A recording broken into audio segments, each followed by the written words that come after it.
It was a time of famine. Anansi heard his son Intikuma speak of the lizard's fine farm. If I had this farm, I would have no more worries. That night, Anansi collected all his children and marched them back and forth until dawn. Father, can't you make up your mind? Why do we keep walking back and forth? Do not question your elders. Follow me. When dawn came, they saw that where they had marched, there was now a path. Now, baskets and knives. We harvest.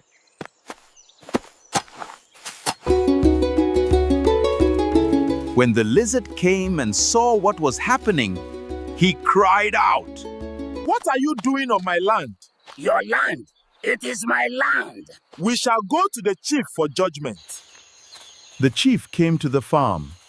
He asked the lizard, "Where is the path from your house?" We rarely go the same way twice. This is unheard of. Anansi has a path. The farm is his.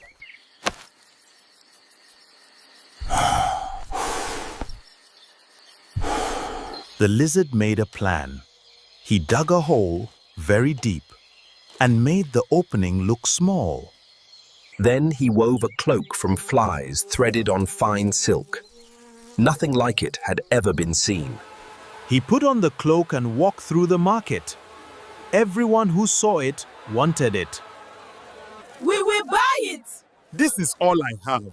My crops and farm are gone. Why would I sell it? Word of the cloak reached Anansi. That night, he went to the lizard's house. How much will you take for your cloth? Fill the hole in my yard with yams. It is a deal. Chief, come witness. Anansi looked at the hole, its opening no bigger than a man's hand. He smiled. The lizard is sillier than I imagined. A few yams and the cloak is mine. Basket after basket went into the hole. All night they carried. It never filled. Why will you not fill? Everything from Anansi's storehouse went into the hole.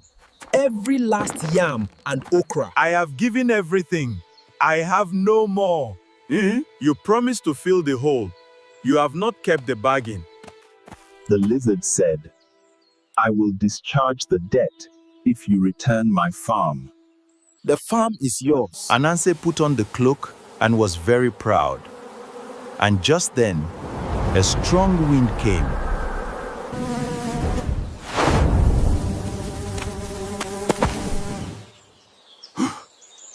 Ever since, Anansi spins cloth and catches flies, but he always eats them before the cloak is done.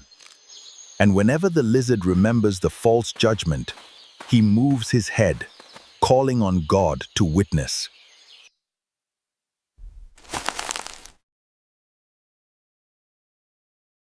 The clever man took the farm with a path.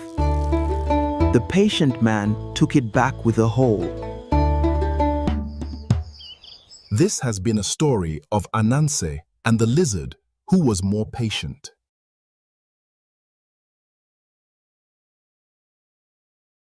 Long ago, the forest belonged entirely to the animals.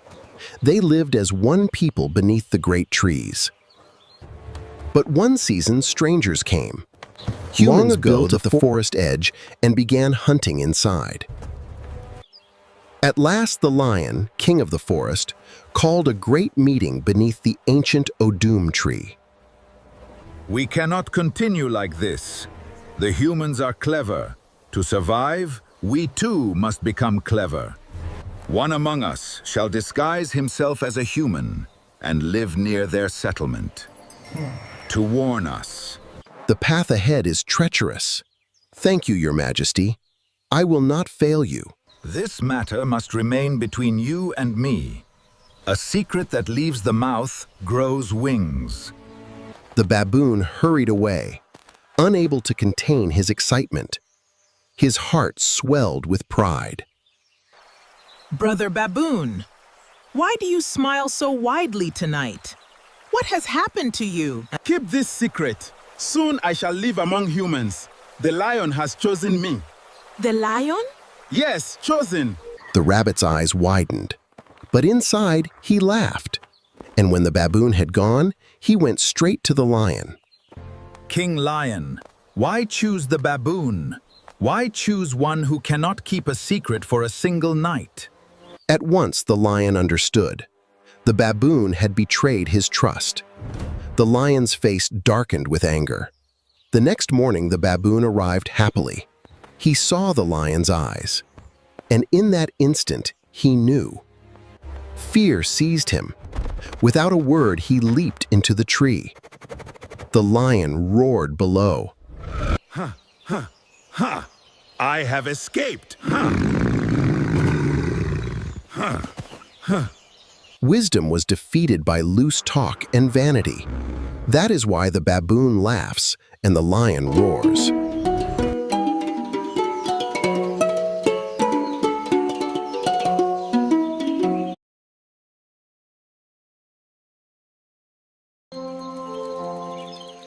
Long ago in the forest, there lived a humble partridge named Aboko. She was plain in appearance, and though she lived peacefully, she felt overlooked.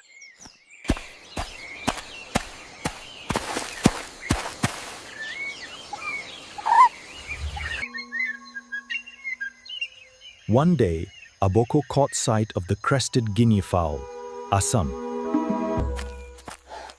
If only I could look like her, then I too would be admired. Summoning courage, Aboko approached Asam and made a humble request. Sister, your beauty is unmatched. Would you paint me so that I may resemble you? Very well. Come then. With careful strokes, Asam began to transform Aboko's feathers. Look at me. I am becoming her. But with each new mark came a change, not only in her feathers, but in her spirit. Look at me now. I am no longer like you. I am as beautiful as Asam herself. Asam watched with growing displeasure. What she had begot in kindness had awakened vanity.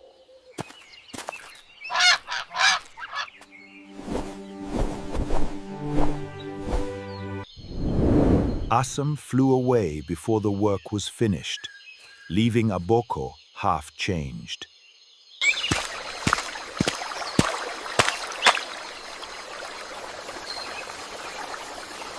Time passed. Aboko lived on, half changed, belonging fully to neither world. When Abu died, her relatives came to prepare her burial and hesitated. This is not one of us. She has taken the likeness of another. Let her go to them. So they carried her to the guinea fowls. But the guinea fowls, too, rejected her. She is not one of us. Her roots are not here. And so Aboko was left without a place, cast aside by both. From this comes the proverb, if you serve two nations, you become lost. She had been enough, exactly as she was. She had forgotten this. This has been a story of Aboko and of what she had and forgot.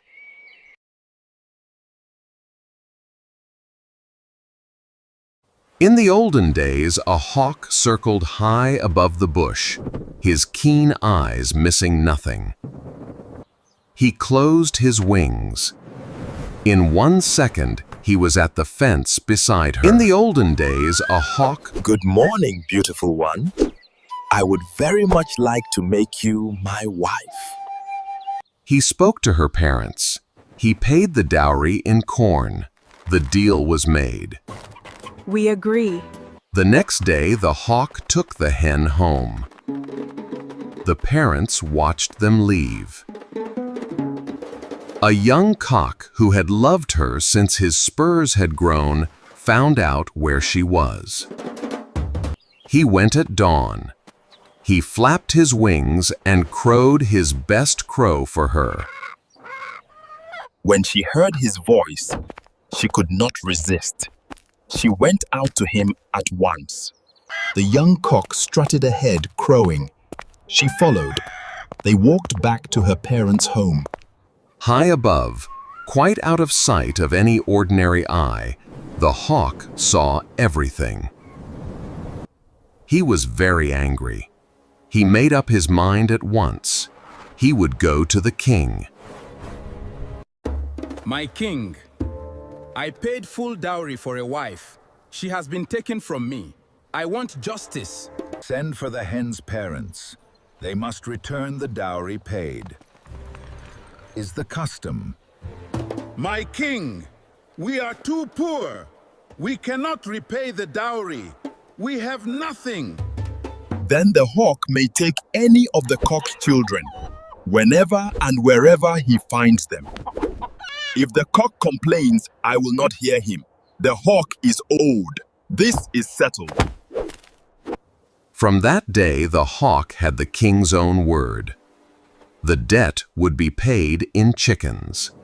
From that time until now, whenever a hawk sees a chicken, he swoops.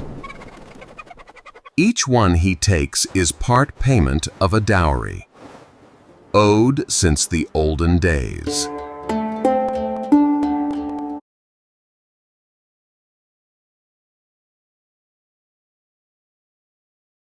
In a dense forest in Ghana, a great hornbill sang from the